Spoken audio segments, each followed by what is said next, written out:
네, 안녕하세요. 유넬리 퍼블리싱의 윤민입니다. 오늘은 2016년 7월 4일 월요일입니다. 오늘 에피소드 시작하겠습니다.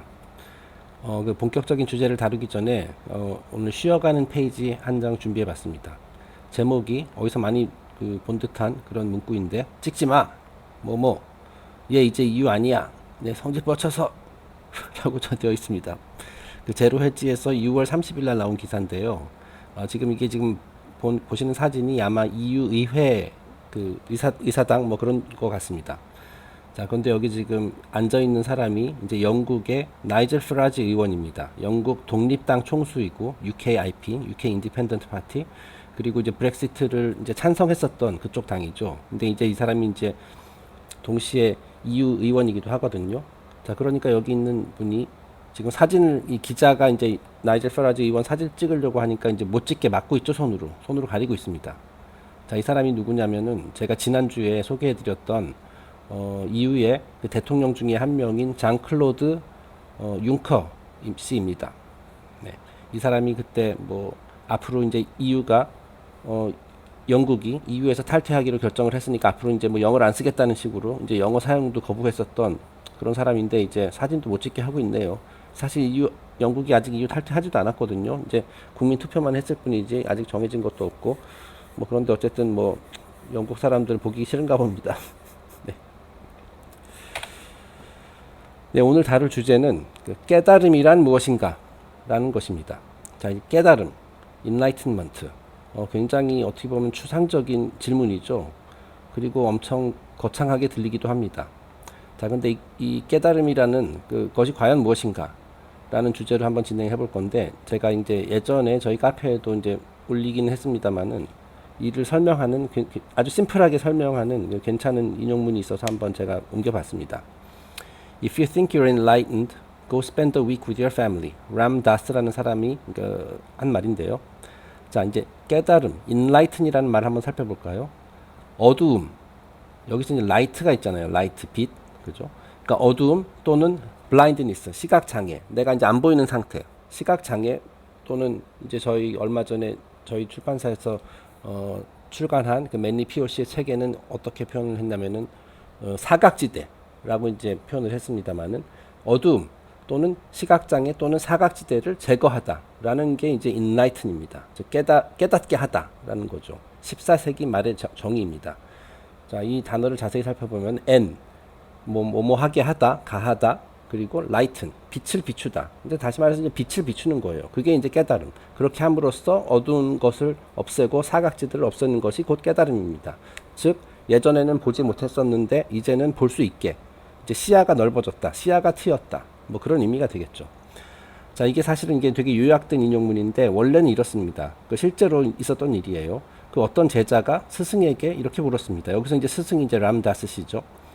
자, 스승님, 제가 스승 밑에서 계속 이렇게 공부를 했는데 제가 드디어 깨달음을 얻었는지 궁금합니다. 그거 어떻게 알 수 있을까요? 자, 그러자 스승이 이렇게 대답을 했습니다. 그건 간단하다. 일단 집에 가서 일주일 동안 가족과 함께 생활해 보거라. 즉 가족과 부대끼면서 한번 생활해 보거라. 그럼 알 수 있을 것이다. 자, 이게 무슨 의미일까요? 이 깨달음을 이제 내가 깨달음을 얻었는지 판단할 수 있는 하나의 기준이잖아요. 자, 가족과 함께 생활해 본다. 뭐 예를 들어서 그게 이제 배우자일 수도 있고 또는 자식들 또는 부모. 자, 가장 가까운 사람들이지만은 계속 이제 가까이서 이제 지내다 보니까 이제 트러블이 이제 생길 수도 있고 뭐 여러 가지 시각차도 있을 수 있고 그죠? 뭐 예를 들어서 부모님과의 뭐 세대 차이가 있을 수 있고 반항하는 그 10대 자녀들과도 이제 뭐 의사소통이 잘 안 되고 뭐 여러 가지 트러블이 스트레스를 유발할 수 있는 그런 요인들이 있을 거 아닙니까? 자, 그런데 자, 그동안 공부를 했으니까 이제 다시 가족이랑 같이 한번 생활해 봐라. 그럼 알 수 있을 것이다.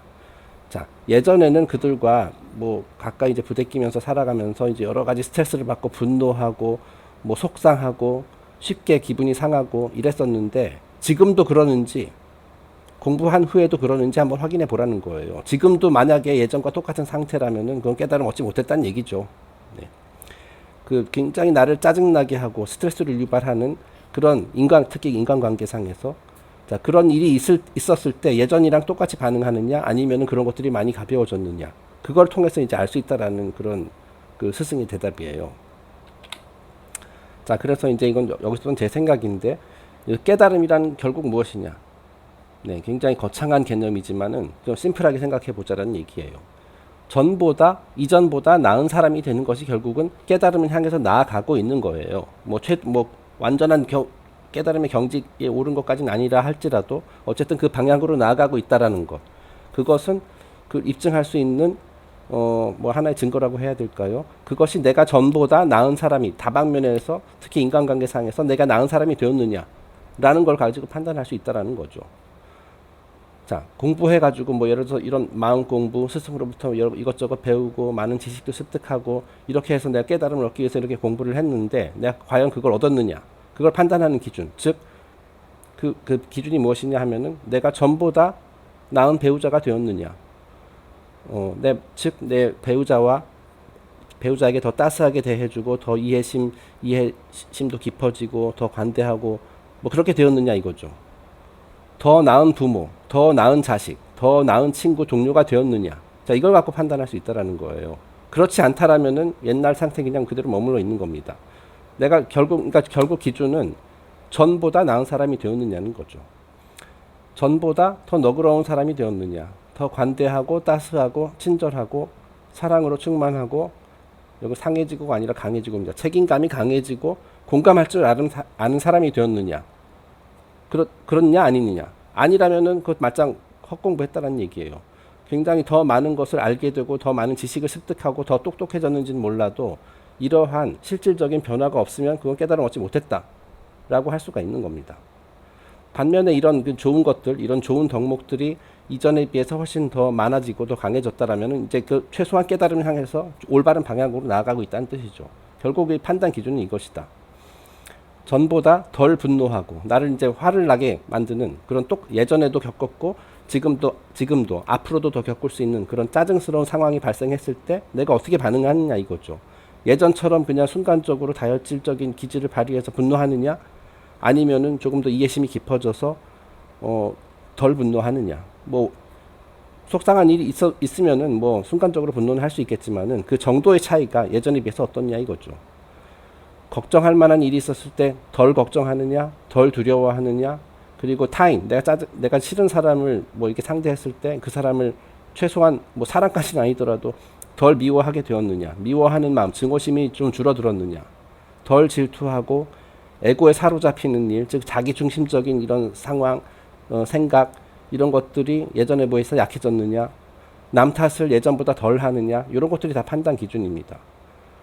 어떤 심각한 그 도전 과제, 어떤 내가 해결해야 할 문제가 닥쳤을 때 예전처럼 불안과 스트레스에 시달리며 그 사지가 마비되느냐, 잠도 못 자고 입을 빵빵 차느냐, 아니면은 예전에 비해서 더 평정을 유지하고 좀 더 마음을 가라앉히고 차분하고 그런 상태에서 뭐 불평 불만만 뭐 늘어놓기보다는 긍정적인 해법을 찾기 위해서 이렇게 노력을 하느냐. 자, 즉 결국은 내가 변했느냐의 문제예요. 우리가 변화시킬 수 있는 것은 우리 자신밖에 없다라고 누군가 그랬었죠.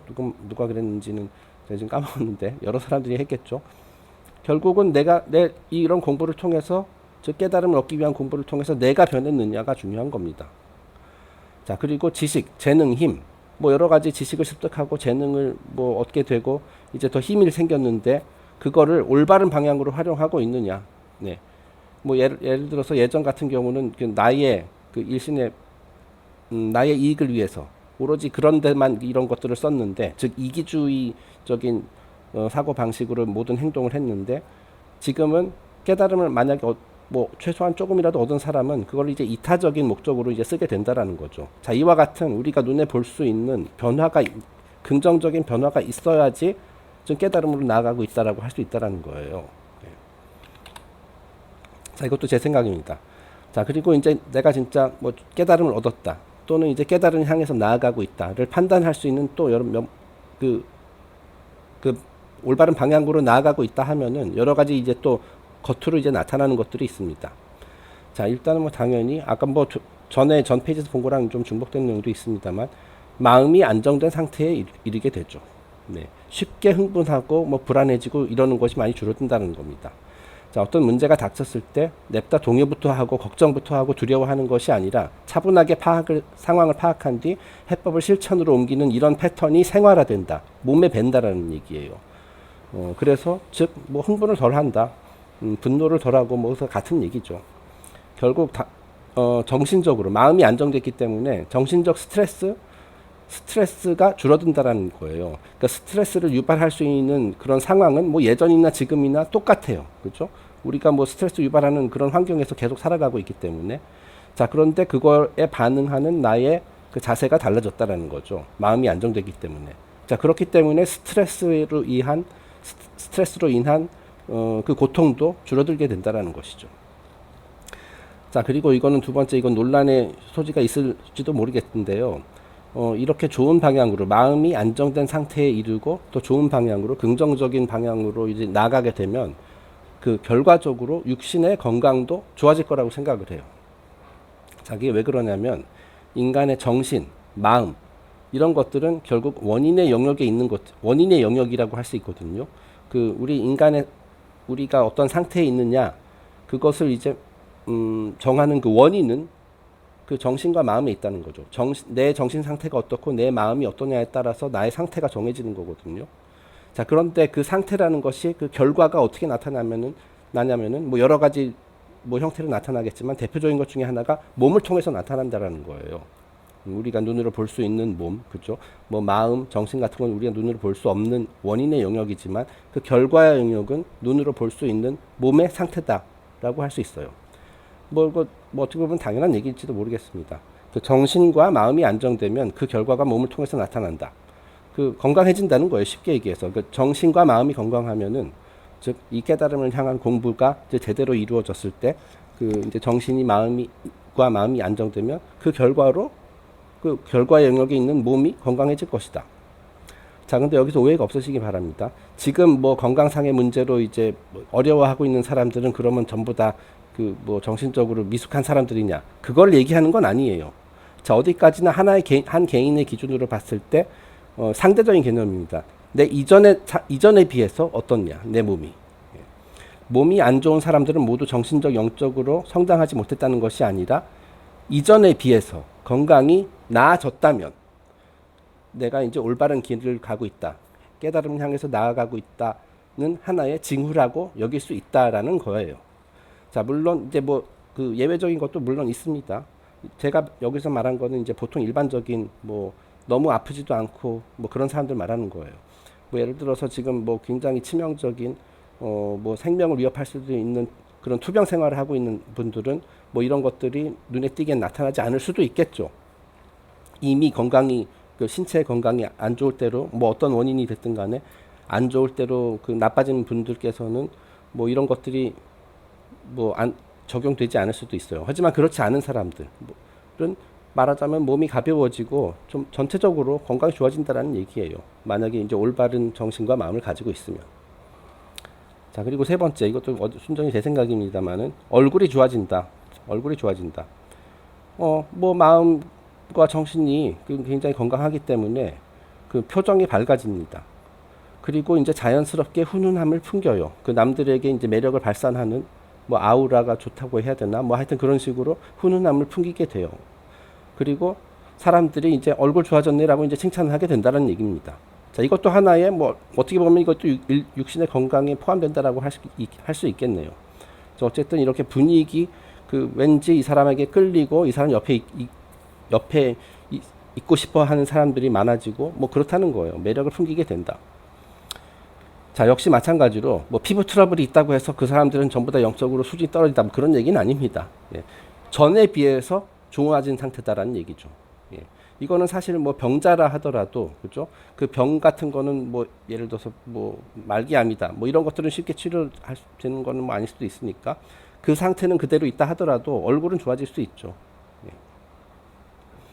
자, 전부 다 나아졌다면 이것도 내가 올바른 길로 가고 있다라는 그 하나의 그 징후로 여길 수 있다라고 저는 그렇게 뭐 생각을 합니다.